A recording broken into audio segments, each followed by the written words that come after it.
thank you for joining us in the BW Businessworld Emerging Awards, Emerging Companies Awards and Summit. Emerging companies are the companies that will be, I would say, they're somewhere in between being a startup and being an enterprise of the future. So really, today's conversation is about how can they leverage themselves rightly in this environment where everyone is predicting a uber growth for India over the next 5 to 10 years. What are the regulatory issues they need to deal with? How can they navigate them?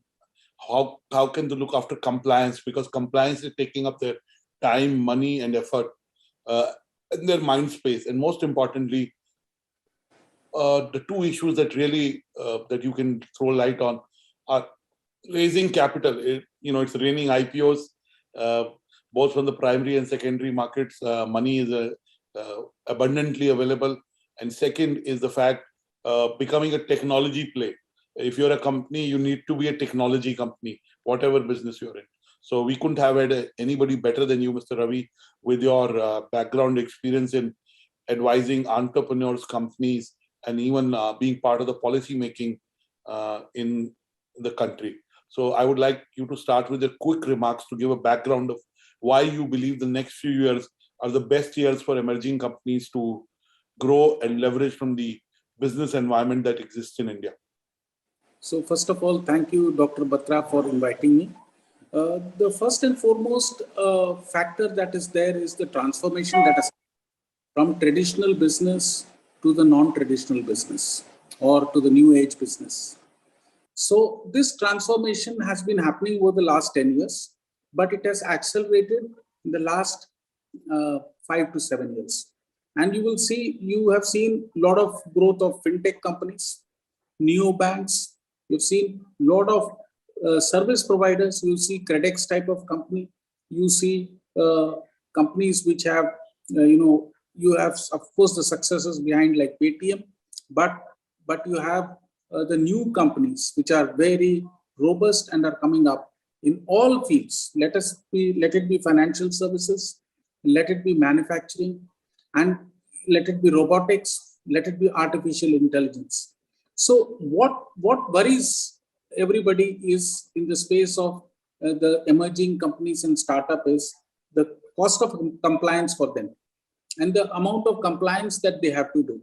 And the cost of compliance can come down drastically if artificial intelligence and uniform platforms are created for them. So that is my key. You wed both technology with the small emerging companies, whether it be in any space, manufacturing, aerospace, you can take anything. So it has to wed there. And the cost of compliance should be automated. And that is what I think is going to be the next level that we are going to see. The growth is going to be there because of this. And technology has played a very predominant part in the whole growth. And the manufacturing companies with core strength, that has to wed with the technology companies. Thank you. That's the first take. Thank you, Mr. Ravi. Let me ask you, in your view of working with large enterprises, you're being a past chairman of the Bombay Stock Exchange, and really the SME board was brought into play during that time. So you understand the power of SMEs, especially they contribute to 35% of the GDP, they create jobs, and they really look after the bottom of the pyramid. Now, tell me, what do you think are the mistakes that most of the emerging companies or SME companies founders make, and how to avoid them? So first of all, they are too obsessed with their ideas. So the first and foremost mistake is their idea may be very good, but they have to be flexible and very, very fertile in their imagination to change the business model that is required. Because see, any idea to convert it requires capital, requires growth, you require marketing, and above all, you need to have a story to tell people. So how do you tell a story? So it's a package that makes a company successful. And if a person has a good idea, they fail because they are too obsessed with their idea and are not fertile to change it with the market conditions. That is the first and foremost reason for failure. The second is the capital. They don't plan their next few steps. So being a part of the BSE incubator, what we realized as a company should have good advisors who can handhold them throughout the process. First the idea, start the work, put seed capital, then how do you go to the next level? How do you raise the capital to the next level? And then how do you market it? Because it's not about only capital, because the cash burn is very high. How do you take it to the people, sell your product, and then how do you optimize everything? So it's a composite package. So the second reason that everybody fails is the capital. And the third reason that they fail is they have not read the market conditions. So the catch-up is very fast in a startup. You float an idea, in 2 years, somebody else is coming out with an idea, maybe a more improved version of the idea. So it is like iPhone 1, 2, 3, you are on 13 now. So every version gets better. So even that's why the fertility of the person, the quick response that they take to the product, to the market is very important. And packaging, all this is very important. And the story too, and people should believe the story. Thank you so much. Mr. Ravi, again, entrepreneurs are dreamers. So sometimes they will be carried away with their idea. The right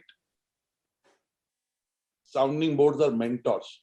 In India, while we put a lot of value to capital, access, we do not put that much value to advice, to mentorship.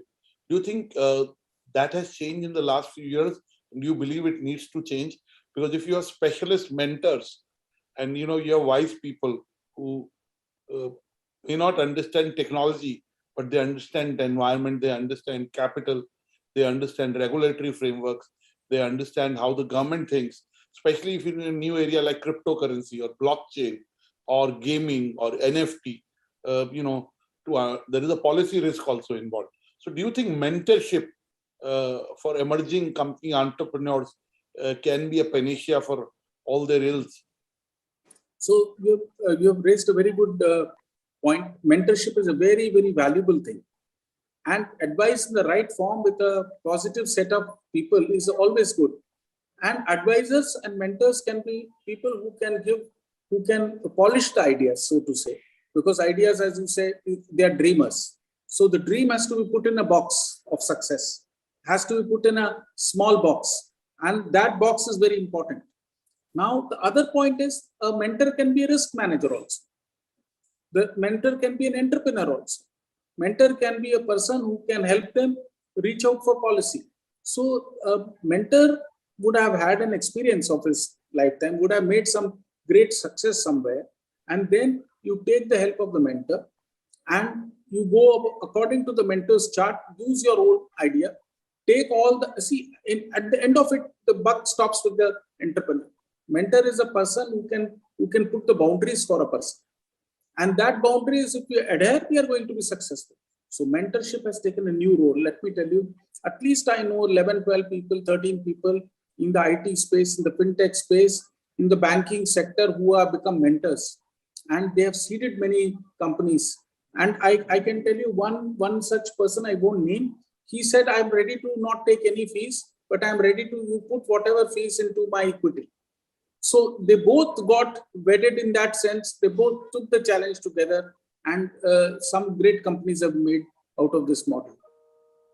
Okay. Now let me also move on to another area. Emerging companies, I said, also they're in terms of figuring out their business model. They may have multiple irons in the fire, so to say, but maybe one particular idea may become dominant. And it may be futuristic. So an emerging company entrepreneur has to worry about revenues today, but he or she also has to look at what will create the most value in future. Is there an iterative process or a playbook by which these trade-offs can be measured and the best ideas and best value creators can be identified? So any new company is unique in its own way, but there is a segment in which they work. And there is something called as a beta factor or the risk factor in each segment. So there are analytical tools to compare what other similar, if not exactly similar, some of the peer groups would have done. So you can see what has been the failures of others or what has been the success story for others and how you can beat them. It can be done through very good artificial intelligence and data. And I think that is the key. So you look at the fintech space, it's crowded, but who is going to succeed?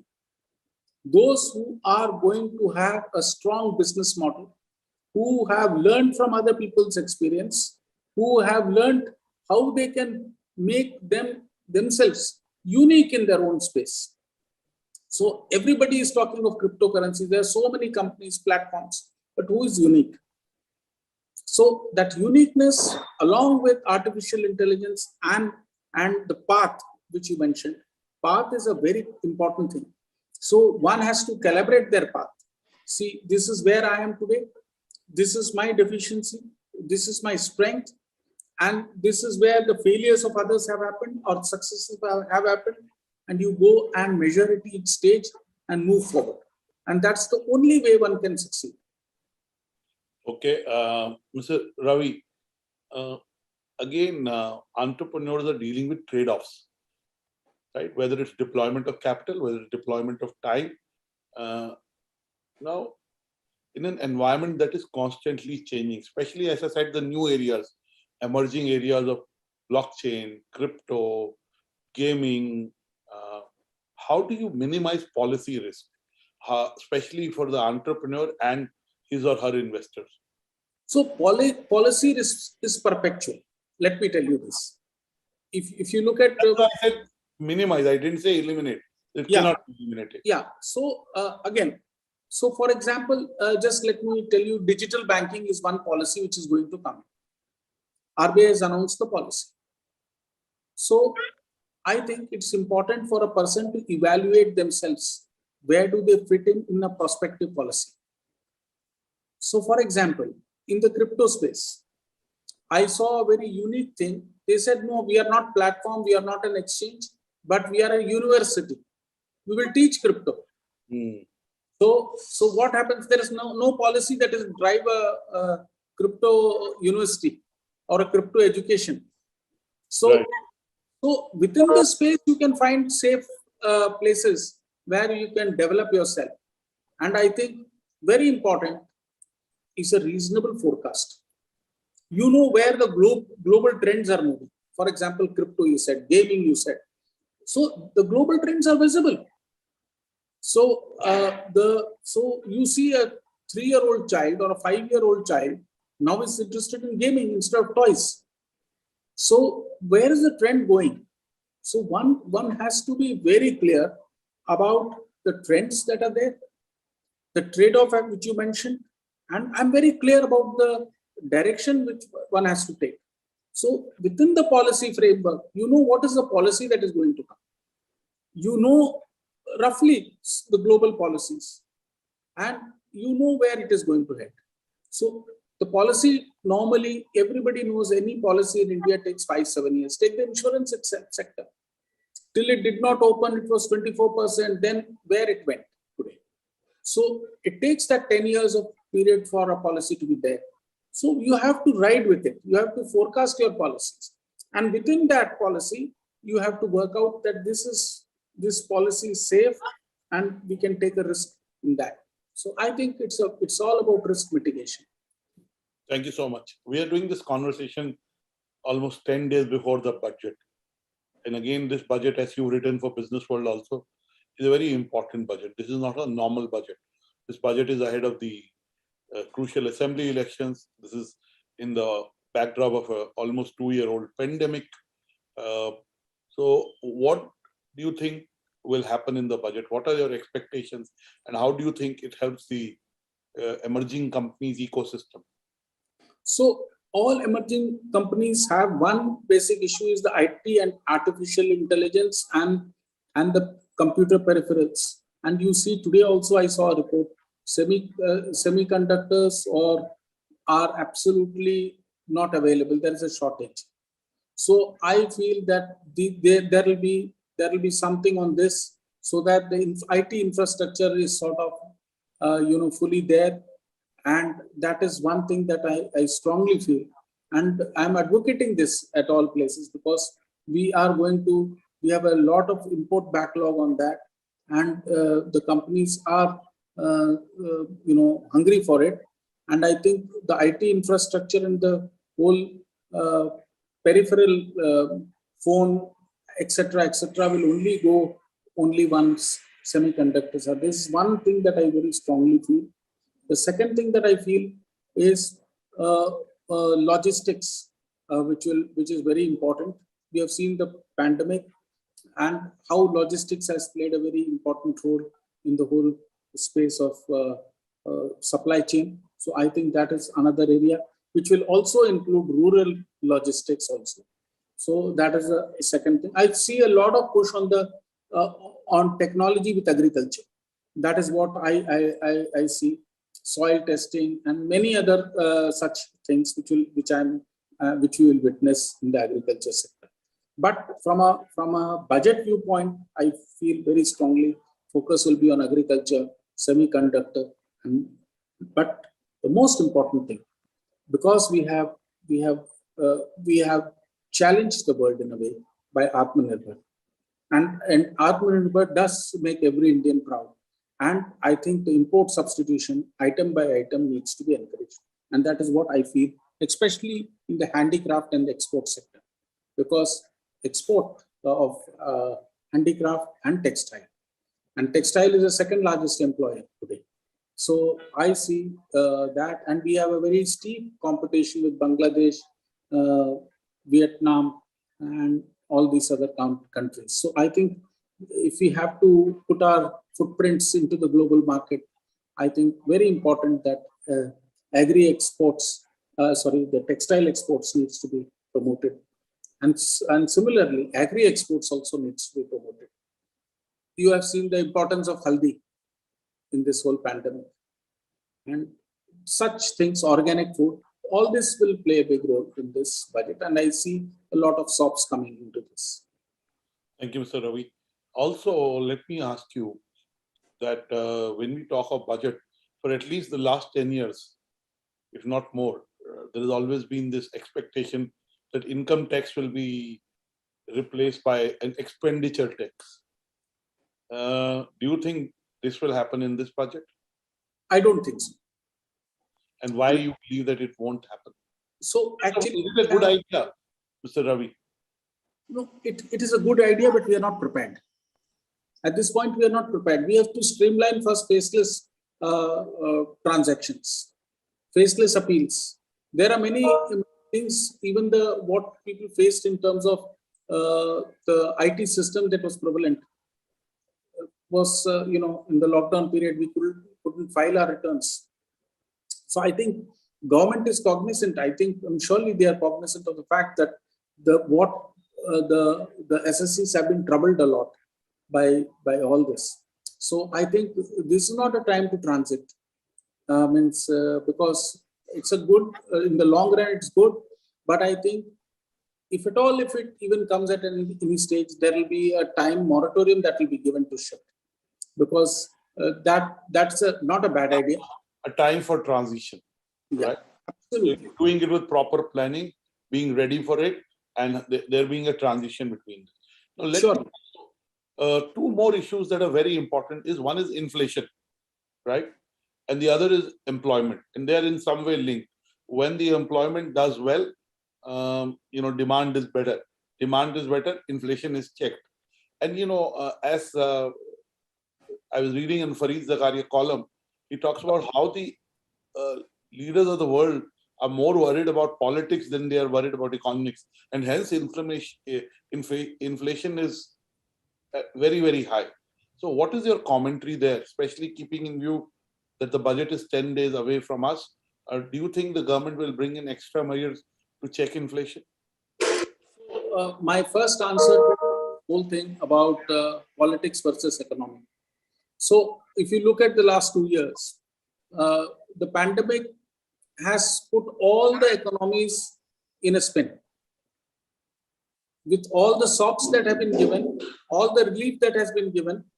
So the whole thing is about how to contain the damage, how to reach out to people, how to see that the citizens are safe. forget, and also how to put their brand up. Everybody has done that. So there is a lot of cost to all this. And so economy, very, very, very correctly articulated, economy has taken a backstage. If you even look at US, economy is taken a backstage. But it's time to put, and the last budget was a good budget. It really addressed a lot of issues, structural issues of economy. And I am very confident that this budget is going to also move towards reforms. And that is what I am very confident, because I'll tell you, and that's the only way to take care of inflation. We cannot allow this inflation to go beyond a certain level. Inflation is good, but the percentage has to be curtailed. And I think one is aware of it. And I think the government is going to take measures to reduce inflation. And that is what, and you see, when the whole costing comes down, and another thing about employment, a lot of people are having this misnomer that there is this unemployment which is going up and all that. But let us also see how many people want to have employment today. There are people who want to be entrepreneurs. So the percentage of entrepreneurs which we have, there is no research data available, but the number of people who want to be entrepreneurs rather than being employed is quite different today. Everybody wants to be employed and yet become an entrepreneur. So you see, there is a change of mindset, and that has not been, say, calibrated anywhere. We don't have sure data for that. But you see, this unemployment thing is absolutely is not the only thing. It is about the earning capacity.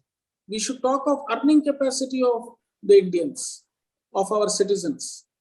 So it is more than the employment, it is the earning capacity. Absolutely. Now, the other issue is also about the fact is that the government collections have been as per the targets or better than the targets, and we may have a record collection in terms of revenue of the government. And of course, we believe that there will be a saving, though the government is saying that the planned expenditure is on schedule, it's on target. So the savings are not because whether it was COVID relief, so on and so forth, that money has been utilized to pass it on to the citizens of the country, whether it was vaccines, so on and so forth.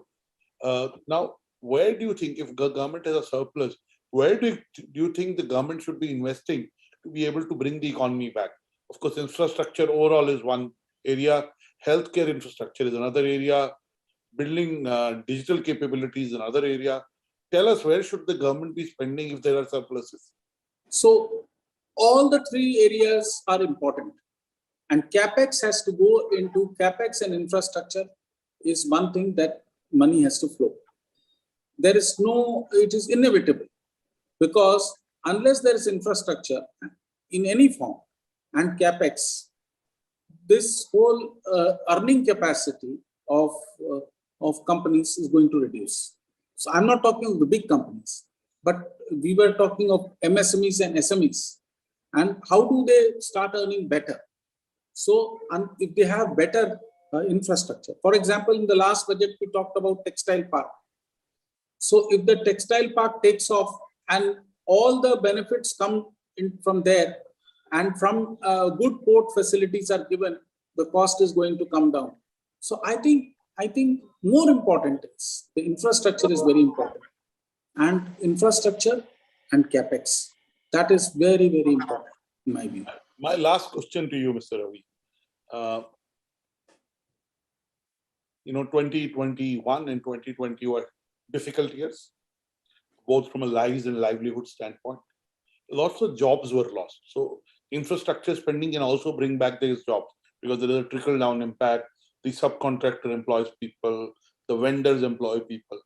What is how to grow the number of jobs, both in the formal and informal sector? What is your comment there? So my comment is very clear. There is this urban population, that is the semi-urban population and the rural population. So we have to create jobs at the root, that is the rural population. Very important to create jobs and self-employment in the rural population. I have been an advocate of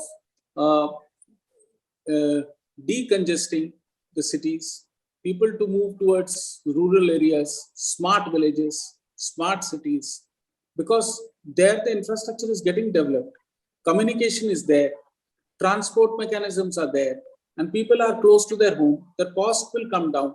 They will have some good methods of earning if we actually develop an infrastructure there. So I think it is important to keep people grounded to the area where they are, give them an opportunity at the local place. And every local place has certain abilities.